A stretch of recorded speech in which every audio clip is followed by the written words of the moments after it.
You're prettier than I am. That is not true. I've seen those eyebrows. That's you. It is Friday. Oh, well, that's. 45 minutes. Between 45 and it was not a full hour. Or you do it on a day. So John, Go. you're gonna regale us.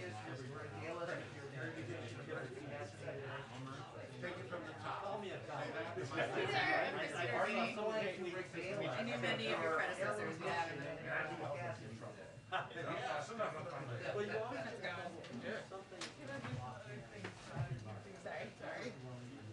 Let's go. Sorry. You should do your thing. I'm not gonna echo you. I came up with some other. This where my best friend. Oh, totally. I haven't heard from him. By the way. Hi. What do you do? Who's he carrying his old car? How are you? I'm up right now. 79. Good. They called me over here, so I was like, so it's still Nancy's Heels. This is a blazer. Hi, That's amazing. Good for you. You made it. Well, but the thing is, you have to sort of be there. Right? If they do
o'clock, guys.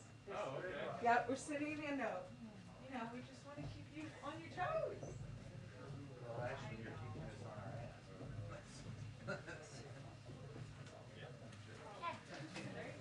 Except for those of us standing. Great. Yeah, just go right there. Perfect. What a time.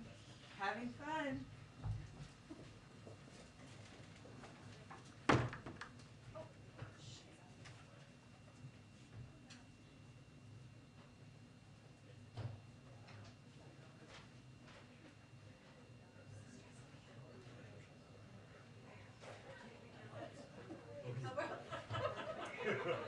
So why'd she walk you guys out here?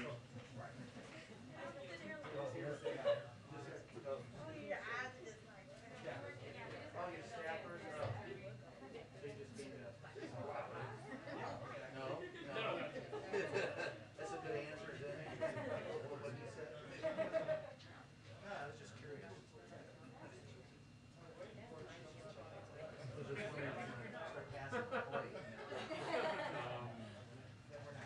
You're dressed for it, and it feels like church, so.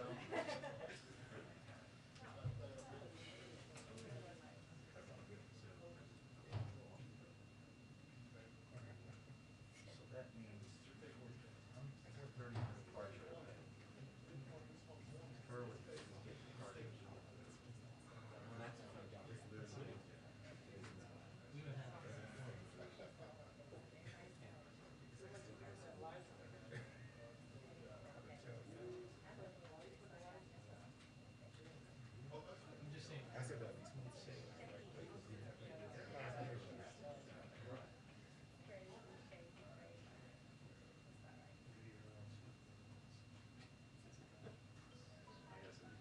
Peter, what do you think?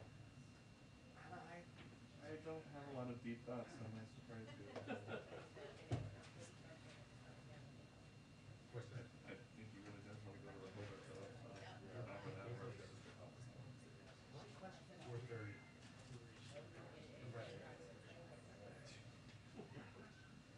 I'm reading Carol and he's supposed to be reading Right. Well, so it's really the first third of the book is sort of the history of church. That's what I have. It's all about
We have a 2-minute warning on the briefing. 2-minute warning on the briefing. Thank you.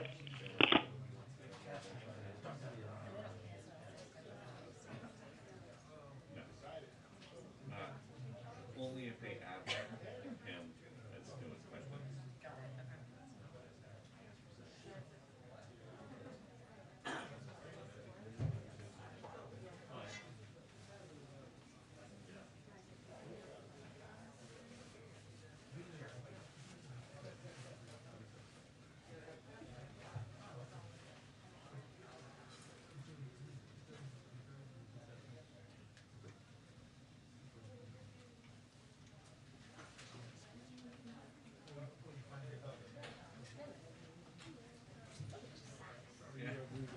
Kelly, how are you? How are you? You got back okay? Got back? How was Scotland? Very nice. It was cold. Sorry, I missed that. Sophie does fun to shut. Mirror there or something. You like it? Okay. I enjoy it.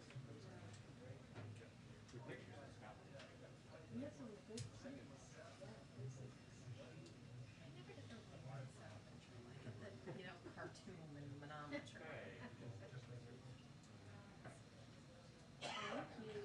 Thank you, thank you.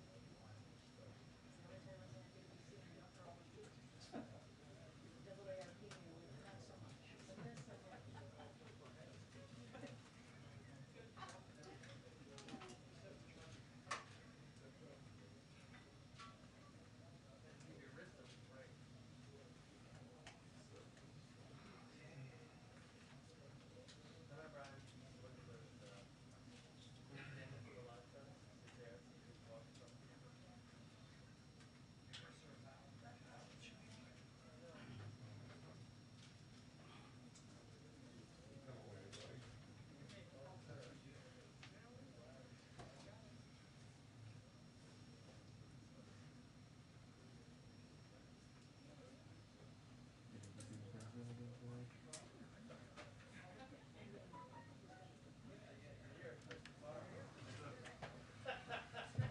Something's funny.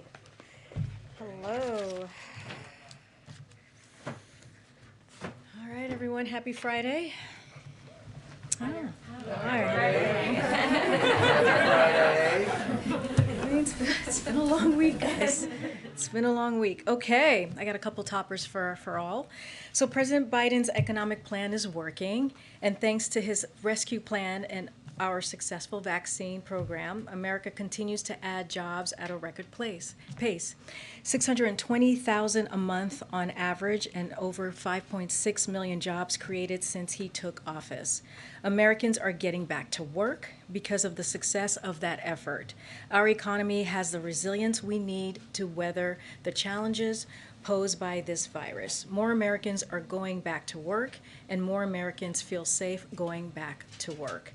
That's why we added 531,000 jobs in October, and the unemployment rate fell to 4.6%, the lowest level since the beginning of the pandemic, and the place that the CBO projected before the rescue plan was passed that we wouldn't reach until the fourth quarter of 2023. Unemployment has decreased this year more than any other year in U.S. history, and the number of Americans filing for unemployment each week has declined from nearly 900,000 when President Biden took office to under 270,000 this week. Because of the decisive action the president took with the rescue plan and his efforts to fight the pandemic, our economy has rebounded at a rate unsurpassed in modern history, far outstripping those of our peer countries. And because of that, businesses were able to stay open, schools were able to reopen, and Americans are able to get back to work.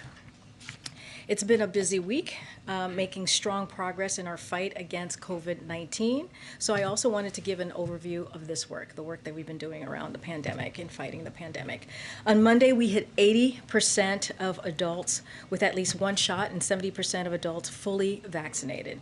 And we're still vaccinating hundreds of thousands of Americans every day. Last Tuesday, CDC's decision made 28 million kids aged 5 through 11 eligible for vaccination. This was a huge sigh of relief for parents and means 95% of Americans are now eligible for vaccination. Since then, you've seen kids rolling up their sleeves at pediatrician offices, pharmacies, and children's hospitals. Many more will this weekend and next weekend. Just like my little one, she's going to be getting her shot on Wednesday, and I thank the team, the awesome team, for putting a plan in place to making that happen. So thanks to our preparation, we're already getting children protected from this virus. And yesterday, we rolled out vaccination requirements that will cover about 100 million American workers, 2/3 of workers in the U.S. These requirements have already helped reduce the number of unvaccinated Americans 12 and older by about 40%. A few other key points on yesterday's announcements. They're going to save American lives and help our economic recovery. To quote just one outside economist, Yale professor Larry Samuelson, economic recovery requires solving the public health problem. Vaccines are our most powerful tool in bringing the virus under control. They boost vaccination rates on average by 20 points, often to over 90%. More vaccinations means saving American lives, and it means avoiding COVID-related absences in the workplace. And we continue to see companies implement these requirements effectively and with little of the concerns that reporting cites. Today, Pfizer, with a collaboration of the NIH, showed incredible promising data for its antiviral pill that treats COVID. This is all subject to pending regulatory reviews, but our understanding is that this is an incredibly promising possible tool in our fight against the virus, with vaccinations being the most important tool. So let me be clear, the work is not over. We have tens of millions of Americans left to vaccinate, and we remain more than vigilant in this fight against the virus. But what is clear right now is that the president's plan to accelerate the path out of the pandemic is working. We are saving American lives and helping our economy continue to recover. And finally, we have a very short preview of the week ahead for next week. On Monday, the president will welcome the Milwaukee Bucks to the White House to celebrate the team winning the 2021 NBA championship. On Thursday, the president will honor America's military members and veterans at Arlington National Cemetery. He will participate in a wreath-laying ceremony at the Tomb of the Unknown Soldier and deliver remarks at the National Veteran Day observance at the Memorial Amphitheater. And with that, I will give it to you. Thanks. Can you give us an update on who the president has reached out to today in his push to get Build Back Better and BIF to the finish line? He said when we saw him this morning, that's what he was going to do in the Oval Office. Any update you can give us? Yeah, like you said, he was pretty clear this morning at the end of his comments on the economy, on the jobs numbers, that he was going to go back into the Oval Office and going to continue to close this out. So the president, as he stated, is in close touch with House members, advocating for yes votes for the Build Back Better Act and the bipartisan infrastructure bill. Like he said this morning, it's all about giving the middle class breathing room. And we continue to say, if you're concerned about costs, that's one of the best arguments for passing the Build Back Better Act, which will take some of the biggest financial trends that have worked against middle class families, like high costs of prescription drugs, and be a down payment against inflation by getting more Americans into the workforce. So he's going to continue to work the phones. He's going to continue to stay in close touch and stay in lockstep with Speaker Pelosi on getting this done. Everybody, there's a sense of urgency, as you've heard us say, today from everyone, from all the members on the Hill, to get this done for the American people. And inaction is not the answer, so we're going to try and get this done. Anyone specifically you talked to today that you I could- don't have any calls to preview or to read out at this time, but as you can imagine, as he said himself, he's getting to work and keeping in close touch with folks on the Hill. House leadership indicated today that it'll take some time to get the CBO score ready. With that in mind, why is the president urging lawmakers, as he said this morning, to vote yes on both of these bills right now? Why not give these folks some time to see what the CBO says and do their jobs? So as you know, the Build Back Better framework that the president put forth, and also the bipartisan infrastructure bill, is paid for. This is something that the president was very clear that he wanted to make sure happened, that as we move forward with these historical investments. And as yesterday's score from the Joint Committee on Taxation indicated, and as shown by the numbers calculated by economists across the administration, which aligns with the JCTs, and what I'm talking about is the Treasury blog that came out yesterday that laid out, you saw that it reaffirmed by Moody's an analyst, this bill is fully paid for by asking the wealthy to contribute their fair share, and that is exactly how we're going to move forward with that, and also reduce the deficit. So the big thing that we continue to say is the time is now to take action. As we saw from Tuesday, the American public wants us to move. They want us to move forward and actually deliver, and so that's what we're trying to do as an administration, deliver for the American public and make sure that this transformative bill really, truly moves forward so it can make a difference in people's lives. Good. Thanks. The Speaker Pelosi just put out a Dear Colleague saying it is important that they advance both bills today, and you were just referring to the President's comments where he's called for them to vote right now. Is it the President's expectation that there will be votes today? Well, so I can't speak for the mechanism, like I don't have the schedule, the floor schedule, as you can imagine, but the President's been very clear that he wants these passed. He wants these bills moved forward. If it's today, that's wonderful. That's great, because by moving them forward, we are making sure that we're taking action for the American public. So we're going to, again, work in lockstep with Speaker Pelosi and Leader Schumer to get these done. But we have confidence in her and in her leadership, and so I leave it to them on when this is going to get done. I just want to follow up on what you're saying about the cost, because the Moody's Analytics says that, as the bill is right now in static terms, it would add modestly to the deficit over 10 years. So the numbers are different if you account for potential economic growth, like you were referring to, but that's hard to guarantee. So can you give assurances right here that this will be 100% paid for when everything is said and done? Because right now moderates don't feel like they have those assurances. Yes, we can give assurance that it will be 100% paid for. That's what we have seen for Moody's, as I just mentioned.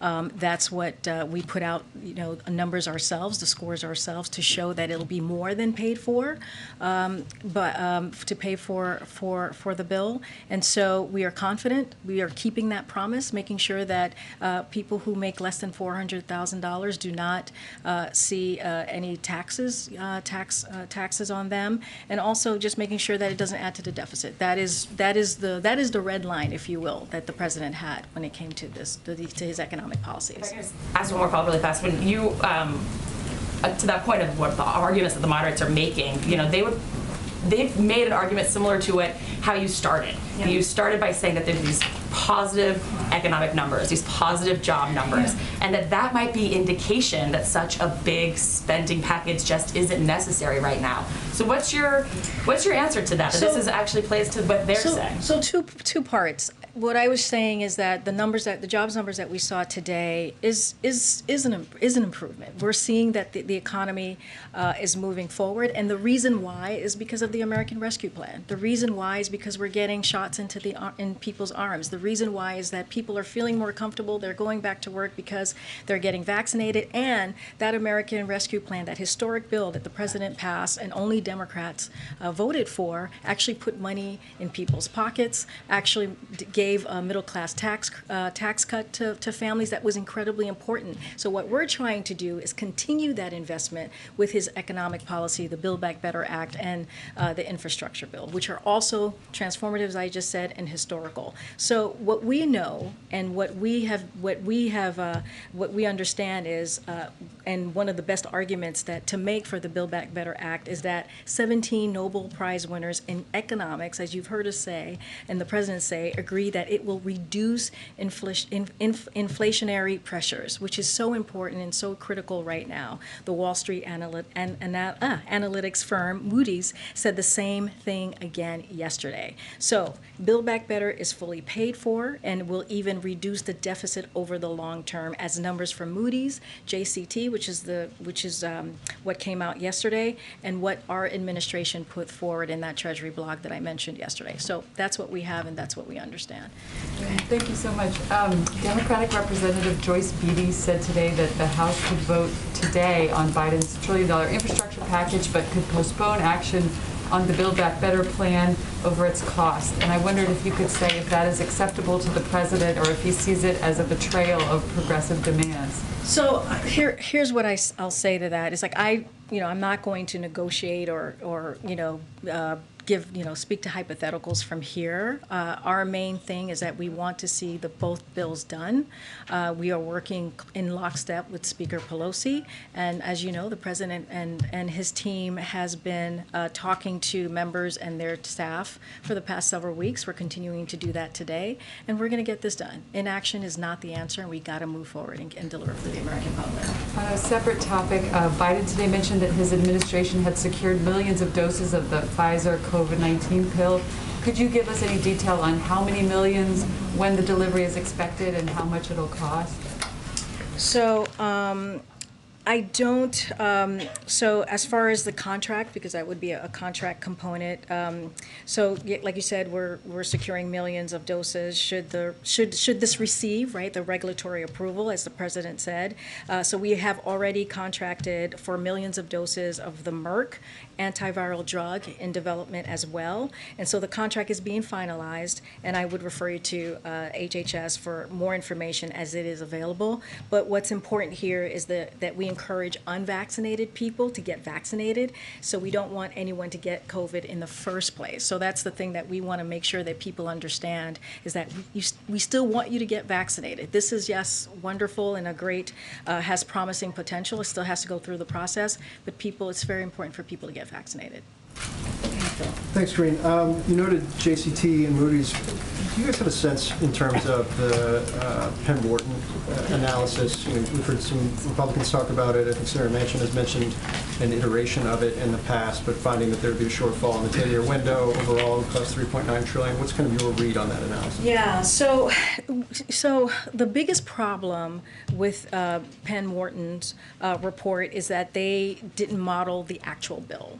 And so, for one thing, they incorrectly assume just $1.56 trillion in offsets when the Build Back Better agenda is fully paid for, with over $2 trillion in offsets that the president outlined in the Build Back Better framework that he put out last week, as you all know.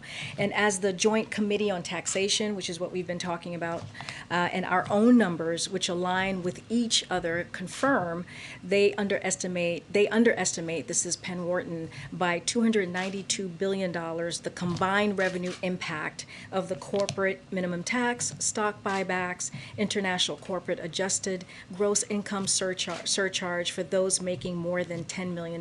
So the net income investment tax and loss limitation compared to JCT scoring. So they also don't include key areas of Build Back Better that will increase economic growth, like the child tax credit, putting more Americans to work, investing in affordable housing.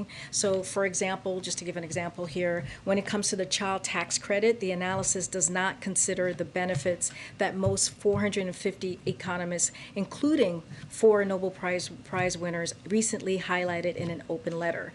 They also also assume that unpaid for extensions of the programs are happening, which is not a reasonable assumption at all, and rest on the changing the president's stated position. So, I'm not sure what they modeled here, but it isn't what the Build Back Better Act actually is. And then I think you were asked about the president, but in terms of on the staff side of things, obviously your team put together the budget analysis last night, the preliminary budget analysis last night. Is there anything else you can talk about in terms of what they've been doing today to try and mollify some of the concerns of those 5 or 6 moderates? I don't have anything specific. These conversations are continuing to happen, and so I don't want to, get ahead of that. But I can say we're working very, very closely with members and their staff to make sure that we deliver for the American public. Again, these are transformational, these are historical, these are going to change the lives of millions of Americans, and we want to get this done. In terms of the message coming out of the election on Tuesday, that there are certainly moderate members who are particularly concerned that if they don't have things like a CBO score and some reassurances about the fiscal boundaries of the Build Back Better legislation, that they themselves could be in peril when it comes to the midterm elections. What sort of conversations is the president having on that point? Does he understand that kind of concern that they're applying in how they proceed with this, now that the urgency of getting this done prior to the election that's just gone by, it seems to be, eased up a bit? Well, I can't speak to, I can't be a political pundit up here, but I can say that the president was pretty clear, I thought, after his comments after the election, and his primary thought or kind of assessment was that we needed to act. He believed that the American public, the voters, basically they felt that we haven't moved quickly enough. And so, we go back to, we laid out our scores through the Treasury's blog, and we've kind of, laid out how this is the revenue is going to be done. And so he pretty much feels that we just have to act. We cannot not deliver for the American public. And so it's basically about getting action, and the time is now to get this done. And so that's how his assessment is. He continues to talk to members, continue to lay out, okay, look, this bill, if we get this through, it's going to help inflation, right? That's a key understanding component of it as well, is what the Build Back Better Act is going to do. And from what I understand, the plan to vote on the bipartisan infrastructure is at least scheduled for 4:30 this afternoon. Would that affect the president's plans to leave town? That obviously has already passed the Senate, therefore be ready for his signature as soon as it could get here. What's the impact on all of that? So I don't have anything more on his schedule. Clearly, the president wants this to be done as soon as possible. If it's today, that's wonderful. That's better for the American public. I don't have any announcement to make about his schedule for today. We want to know when he's going to depart. Thanks, Karine. So your administration is negotiating cash payments for some illegal immigrants who are separated from family members under the last administration. Why give taxpayer money to people who broke federal law to get here? You like this question, Peter. It's We talked an about important about this yesterday. But not to the heart of the point, which is that these people broke the law to come here, and they are going to get hundreds of thousands of dollars in taxpayer money. A couple of things. I mean, I cannot speak to this from here. This is Department of Justice. And we asked them, and they said no comment, so we have to ask you. Well, and I'm telling you that this is in litigation, and so you have to talk to the Department of Justice about this. This is not something that I can speak from here on the particulars, on the specifics. But, I said this to you yesterday, Peter. One of the things that we have to remember why we're in this place that we are today is because we had an administration that had an inhumane, immoral policy that was taking babies away from their families, from their mothers. That was the policy of the last administration. That is why we are here today, and that's you asking me this question that I actually cannot answer because you got to go to the Department of Justice to get the particulars. But just be clear, that's why this is happening today. Okay, so Mitch McConnell and Chuck Grassley have written a letter to the Attorney General. They say that any settlements to illegal aliens because they violated the law are wrong. Does the President agree with that or disagree with that? So yesterday I addressed and I clarified the President's comments on the thinking on this because you asked him a question and he answered it directly.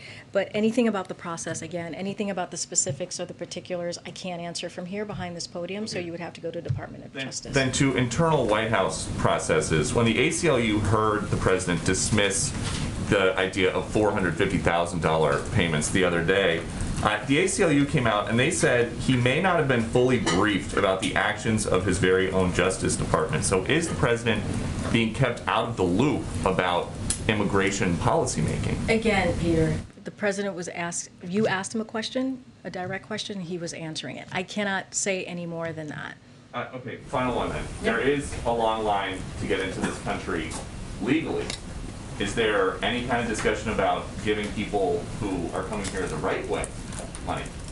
Why would we be giving people who are coming here the right way money? Why are you giving people who came here the wrong way? I mean, but I don't understand the question. What is you're saying giving that we should give immigrants. we should give people just money who are coming through? I don't understand the You're question. giving people who immigrated here illegally money. Like I said, that's the Department of Justice. That's, you're going to have to ask them that question. Okay, we'll ask again. Okay. So if it passes, does the White House want Speaker Pelosi to send over the infrastructure bill for the president's signature immediately, or is it your preference that that waits until the Build Back Better plan gets a vote in? So if the Build Back Better infrastructure bill passes today, the president's going to sign it. That is but he also wants to make sure that we get the Build Back Better Act done as well, the framework that he put together. So both bills are critically important to him. He wants to move both of them forward as quickly as possible to again deliver for the middle class families, the middle class Americans. And if when Build Back Better, there's so many B's. If the infrastructure bill is passed today, he will sign it. Absolutely. It's important to get that done for the American public. And will he stay in town to sign I it? don't have anything more to share. I know you guys are trying to get that from me. I don't have anything more to share about his schedule. And so, like I said, he's going to continue to work in lockstep with Speaker Pelosi to get this done and work closely with Senator Schumer as well. Has he talked to Speaker Pelosi today? I don't have any calls to read out. I know that, but I mean, you just said they're working lockstep. Surely you know if they've spoken. Well, it's his staff, our staff, and the president as well. I do not have anything to read out to you, but like I said, we're working in lockstep to get this done. This is incredibly important to the president, as you all know. Go ahead, Stephen. I want to ask you about some of the changing contours of the Build Back Better reconciliation bill just in the last couple of days. Yeah. In addition to putting paid leave back into the bill, the Democrats also have added, they've raised the limit on state and local tax deduction. All year, the White House has been saying that would be too expensive to do. What changed, and why is the White House backing it now? Well, as you know, as you just stated, that is not something that we clearly put into the original bill. Look, but the president understands from both Speaker Pelosi and Leader Schumer that for this bill to pass, it needs to address the SALT issue. And because many members of Congress believe the 2017 tax law unfairly targeted their states and localities, including middle-class income Americans, with a $10,000 cap.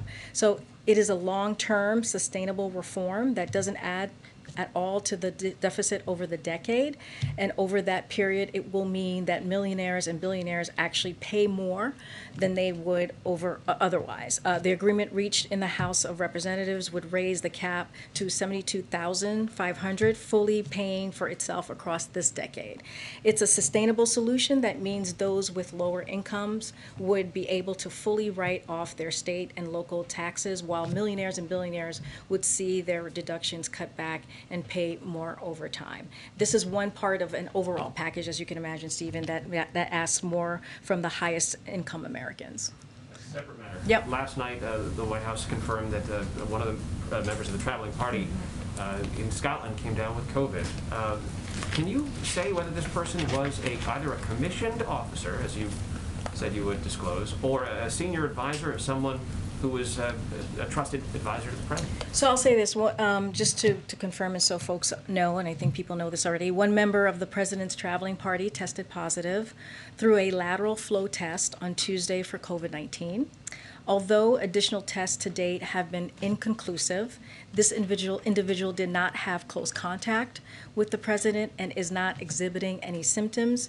The person has remained in Scotland to complete the quarantine period with the support of the administration. But just back to my question, is this Yeah. person either a commissioned officer or a senior advisor? So let me just give you a little bit of what our protocol is. So, because we want to make sure that we are transparent, we provide updates on any White House official who tests positive for COVID-19 that the White House medical unit deems as having had close contact with the president, vice president, first lady, and second gentleman. So that could include the individual's name if they consent to share it. So the criteria for who is in close contact with the president is determined that by the White House medical unit and is in line with CDC guidance. So just to nail it down, is the White House no longer sticking by its pledge to name? Well, I just laid out what it is close contact. Whoever is considered by the White House medical unit to have close contact with one of the four principals or either of the principals. That is,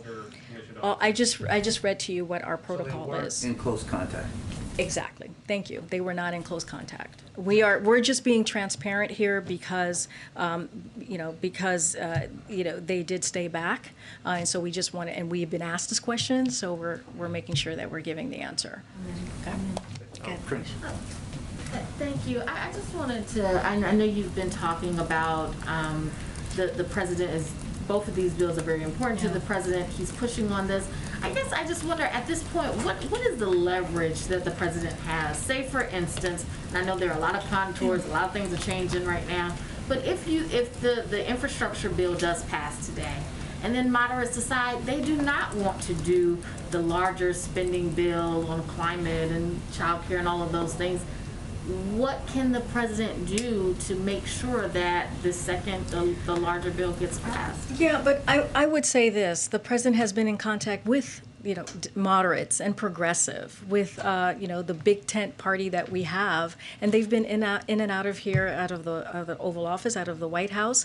The White House, my colleagues, the White House, his White House staff has been meeting with them regularly, and so I would say, I'm not going to really get into a hypothetical, but we've been in close contact with all of them. The reason why the president put forth the Build Back Better framework, which was about a week ago, is because what he heard from both sides and wanted to make sure he put forth something that he believed was going to get passed, that was going to get the 50 votes from the Senate. So we're just moving forward with where we are. He put together the framework. Yes, paid leave is being discussed and being put back in, which is something that is very personal to him, making sure that people can afford pharmaceutical drugs, right? Be able to not have to pay their whole entire paycheck on getting,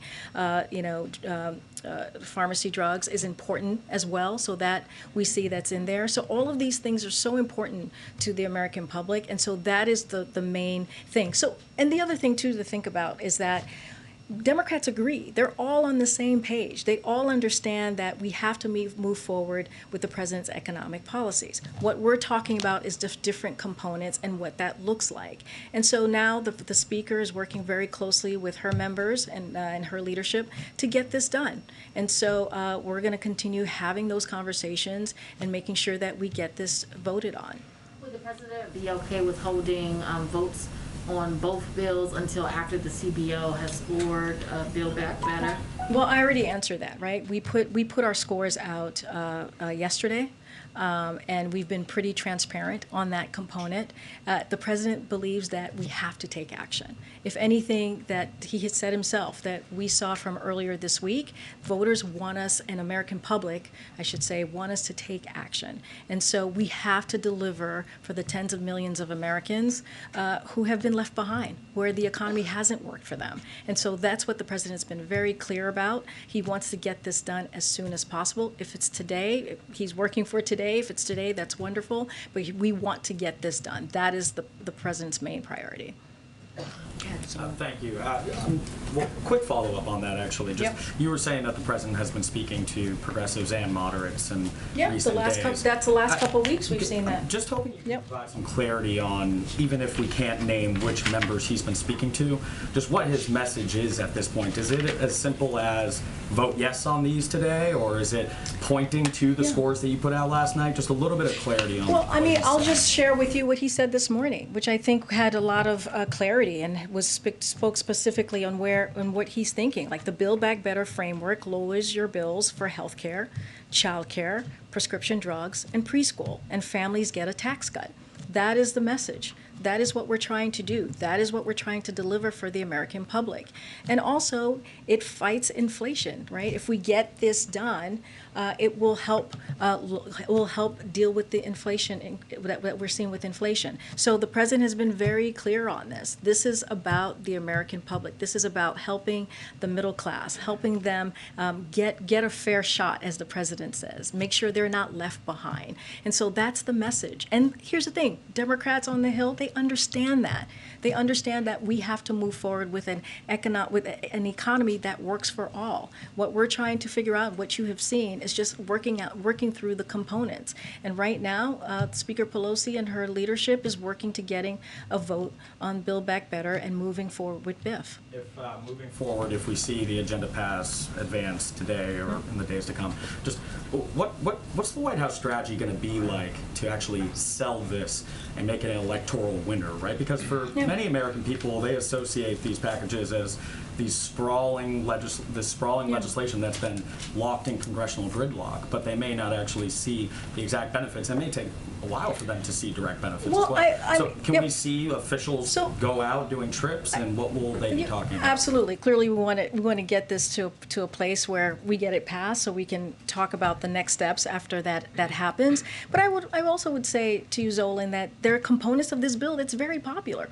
You know, we've seen that in the polling. There are things in this bill that the American public love and understand and need. And if you think about the American Rescue Plan, right, you think about the child tax credit, which the American public is already feeling, right? If you are a family, 9 out of 10 families with kids are going to get a middle tax cut. And that's important. And so that is something in this BBB framework, this Build Back Better framework, that we're trying to continue to extend that child tax credit, which, again, people are feeling right now. They're able to have those extra dollars so that they can, buy supplies for their kids, so that they can make sure that they go to that doctor's appointment for their kids. And it also has cut poverty amongst children by 50%. So they are seeing some of the factors that we saw from the American Rescue Plan. So now we're trying to move it forward, and with these other historical components that is in the bill, to get that across the finish line, so we can really see that transformational change for the American family. Karine, you mentioned preschool. Why are faith-based child care centers not eligible? I'm asking a legitimate question here. Why are faith-based child care centers not eligible for Build Back Better money to make renovations to their facilities? Just go ahead. Ask your question. I As have a badge on it. I can ask expected, a number questions, of right? states have Well, I'll ask filed suit questions. against the administration over this vaccine requirement for workers at large companies.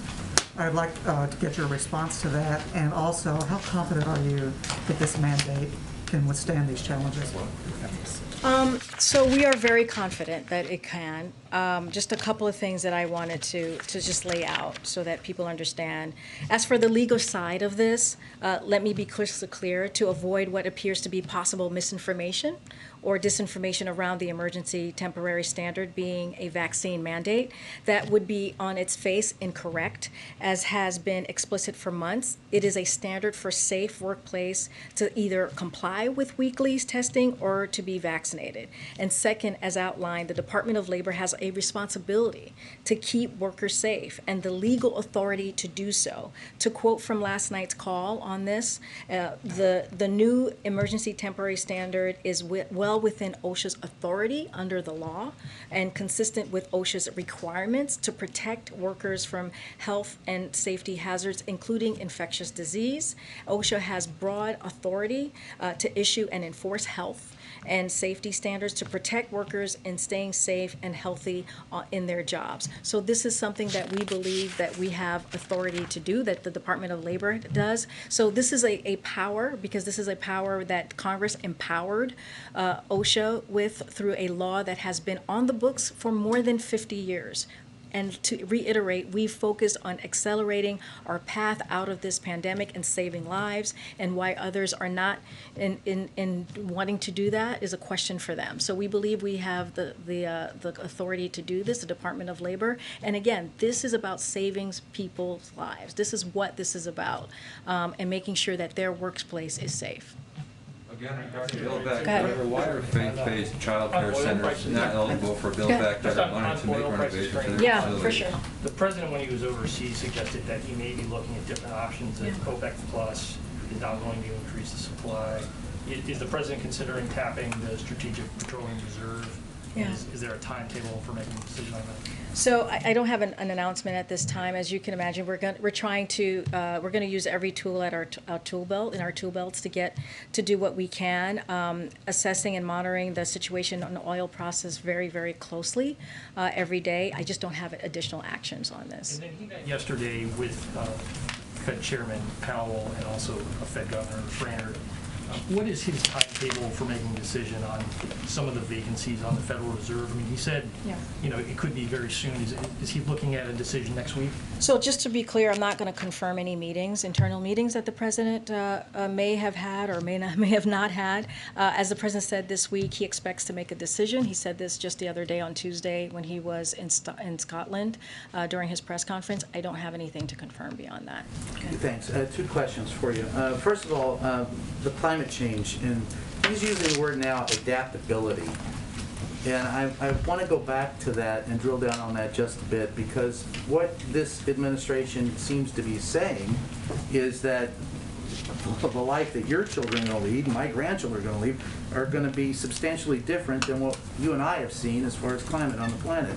Is he concerned that that we're not going to be able to at all mitigate the climate change, that we're going to, that for the species to survive, we're going to have to adapt, or does he mean policy adaptation? Well, I think in general, the president wants to do everything that we can to fight climate change, and wants to be a leader, not just here, right, as president of the United States, but globally. And I think that's what you've seen from the president since day one. He said when he walked into the administration that climate is one of the crises that we all have to deal with as a country, and so this is what he's focusing on. We just went to COP26 and talked through a bunch of ways that we can deal to fighting climate. When you think about the Build Back Better plan, when you think about the bipartisan infrastructure, there's more than $9 billion in both to work in a historical way to fight climate. So that's what the president's focusing on, and that's what he wants to do. He wants to make sure that we actually deal with this issue that's in front of us. That I understand, Yeah. and I do have a follow-up. But that I understand. But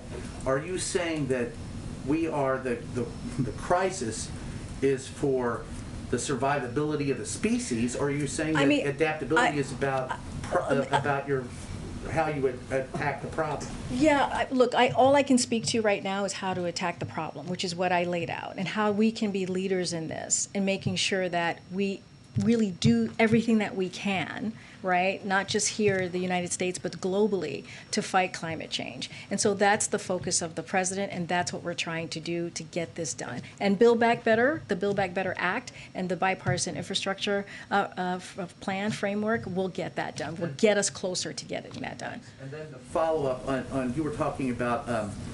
You've had a number of people that are celebrities with millions of followers who have come out speaking against vaccines. And in the latest, we've seen that the MVP of the NFL finally admitted that he lied and he never got vaccinated, and that he considers it a woke crowd that speaks about two vaccinations.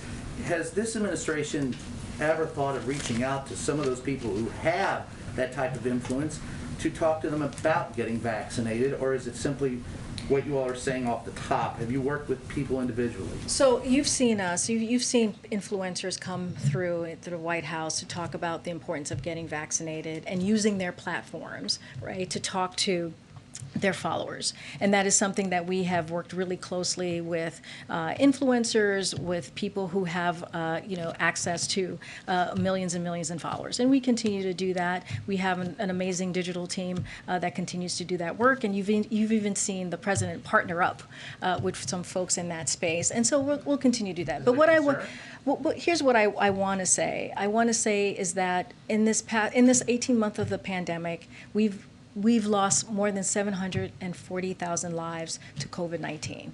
And we are now in a position where when the president first walked into the administration, he made sure that he put together a comprehensive vaccination program. And now, I just laid that out earlier, 80% of the American public have at least one shot. And I just also laid out the jobs numbers.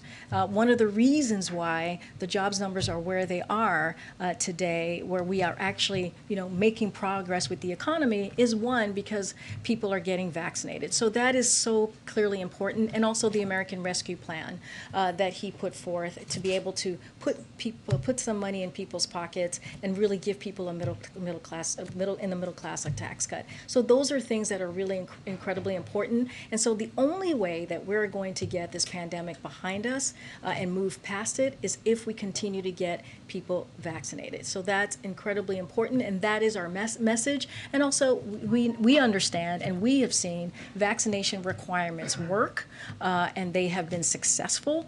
And so that's what we're going to continue to do, and work closely with states and businesses to continue to get people vaccinated. Messaging? No, I mean, I just laid out that, I could go back to it about how I gave an update of this week on how we're doing at the state of the pandemic. Here we go. We hit 80% of adults with at least one shot, and 70% of adults fully vaccinated. The CDC's decision made 28 million kids age 5 through 11 eligible for vaccinations. So all of these things are incredibly important. And if you look at the vaccination requirement, we'll cover 100 million American workers. That's how we're going to get to the other side of this. That's how we're going to move forward to make sure that we put the pandemic behind us. And that's our message. Vaccine requirements work. And also, getting a vaccine is safe. It's easy. It's easy to do. You can get it at your pharmacy. You can get it at your doctor's office. It's free, and so we encourage people to get that. It will, it will protect you. It will get you in a place where you feel comfortable to get back to work. That's what we're seeing in these jobs numbers. Can I ask you a question on Ethiopia? Who else? Can I ask you a question on Ethiopia? Ethiopia is on the brink of a civil war. Excuse me. No, but I'm asking you a question. I understand. Go ahead. Go Isn't it better to allow for democracy to allow more reporters to ask questions? Go ahead, Eugene. Ask the question. I haven't taken up. Eugene. Go ahead, Eugene. Go ahead. On to what you were talking about, COVID. There was a lot of talk at the beginning of the administration and during the pandemic about herd immunity, for example. Like what numbers we could hit before people really started to get back to normal and got through the pandemic. So I'm curious what the scientists are telling you guys about what's the percentage of, I think you said 70% of that are fully vaccinated, 80 that have at least one shot. So what's the percentage we need to get to? What's the number we need to get to of Americans vaccinated before we do get through the pandemic? Eugene, I understand your question, and I get it. I get to wanting to get a sense of the herd immunity, but that's not our focus right now. Our focus is to make sure that we do everything that we can to get people vaccinated. Our focus is to make sure, like now we have 5 to 11, young kids from 5 to 11 who can now get vaccinated, which is incredibly important, and parents, working with parents to make that happen. I think that's very important. Having these vaccine requirements, that's incredibly important. I just mentioned 100 million workers will now be able, that's what that requirement is going to touch, 100 million workers. We know that getting people vaccinated will help the economy, make people feel safer. We're seeing this right now with the jobs numbers that we just saw today, and which is incredibly important and critical. 620,000 a month on average, and over 5.6 million jobs created since he took office. And that's a lot is because of the president's leadership. It's a lot is because of the American Rescue Plan and getting those shots in arms. So 531,000 jobs in October, and the employment rate fell to 4.6%. So in order to get back, or getting this getting this economy going again, this is what we need to do. So that's our focus. That's why we've made it available in a way that it's free, so that people can get it 5 miles away from their home in majority of places across the country. And we're just going to continue to have those conversations. And back to the Yep. selling of the Build Back Better Yep. and the BIF and whatever the letter. I know. Build Back Better Act and bipartisan infrastructure. Yeah, I know. They're both great. Exactly. We're trying to get them moving for the American public. But when you guys think about selling it, we saw that with the child tax credit. We did a poll and just 38% of people gave President Biden credit for the CTC, and only 47% gave Democrats credit for the CTC. Yeah. So how are you guys envisioning that you're actually going to sell this in a way that people say, Democrats gave this to us, President Biden gave this? So I think you're right. Like, we have to go out there and talk about these bills, right? And the thing is, the president has done that, right? He's traveled across the country and talked about his Build Back Better agenda. He's talked about the infrastructure bill. We've seen cabinet secretaries do the same. We've heard from White House officials here. My colleagues do the same. And we're just going to have to continue to have those conversations. And I think once we get those two pieces of legislation across the finish line, and we'll get out there, do a blitz, and make sure that that messaging is out there on what we have done and how we've delivered for the American people. And so that's really important. But the focus right now is we got to make sure we get this out of Congress and continue to work with members on the Hill to make sure that we deliver again this transformational and historical two pieces of legislation, so that we can actually change and invest in people, in the Americans' lives. Okay. Can you ask for maybe one more? Okay, one more. JJ, did I take one from you? Not yet. Okay, good. Could you explain when the policy on the revealing the White House commissioned officers who have COVID, when did that change? Because on July 20th, Jen Psaki specifically said she would reveal the names of all commissioned officers, all the senior staff who have COVID. She would err on the side of being transparent and reveal it. I mean, look, like I said, I'm just telling you what our policy is, and I'm happy to read it over to you again. Our commitment, again, is for transparency, so we provide updates on White House official who test positive for COVID-19 that the White House Medical Unit deems as having had close contact with the President, Vice President, First Lady, or Second Gentleman.